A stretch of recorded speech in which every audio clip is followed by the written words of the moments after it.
Now, here's a question for you. What do these songs have in common? Back in the kitchen, man, I'm a genius. Boys in the hood, just like I'm easy. Kanye, Weezy, Southside of Chicago. Life ain't easy. All praise be to Lord Jesus. Done the please. 'Cause you came to me, showed me things I've never seen. And it seems to me the fortune finds the gold.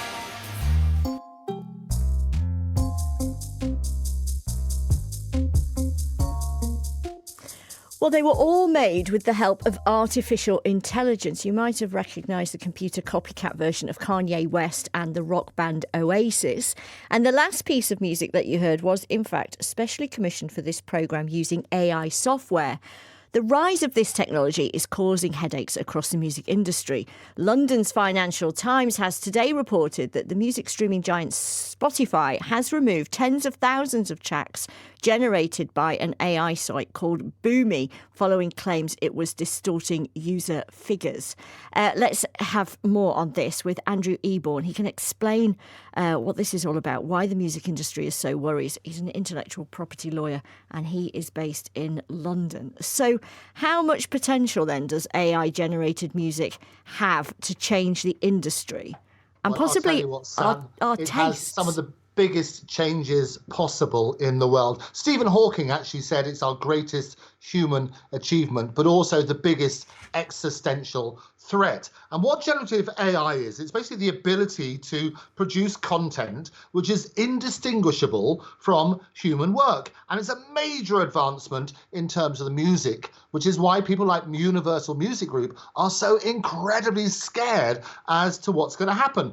And very recently, we've had lots and lots of cases about this. So there was a fake Drake version with Drake and The Weeknd doing a fantastic track, which lots of people fooled the world, basically. They all thought it was Drake actually collaborating with The Weeknd. And it turned out that it was AI generated. So what's happened now in this particular case, Spotify, as you said, has removed 7% of songs created by an AI-generated music service, which is called Boomy. And what Boomy does, it enables anybody who wants to do it to basically produce their own music using AI. And what they do, they give 80% of the revenue to the creator, and they keep 20% for themselves. But what Universal is saying, and various others as well, is, look, this is not right, because they're basically artificially inflating figures, doing what's called artificial streaming, which is where the bots pose as people to increase streaming and audience numbers of songs.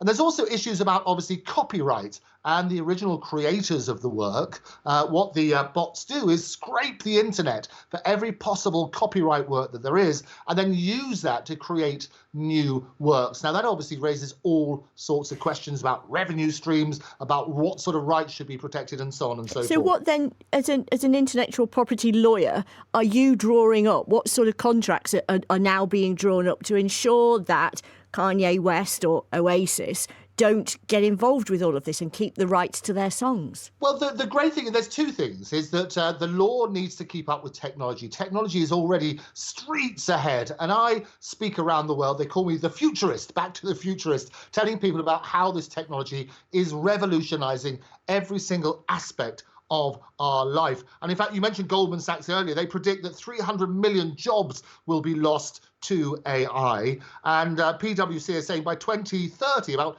$15 trillion will be contributed to global GDP. So the point I always make is that people need to understand what the technology does, but also to make sure that the law and the various regulations keep up with it. What about consumers? Both David Guetta and the artist called Grimes, I know you've got all of her records, basically what they're saying is, look, let's recognise this rather than sticking our heads in the sand and hoping it will go away. What they've offered to do is basically share the revenue. So Grimes, for example, said, well, OK, I'll share 50-50 with anything that's created by AI, so at least you get a revenue stream.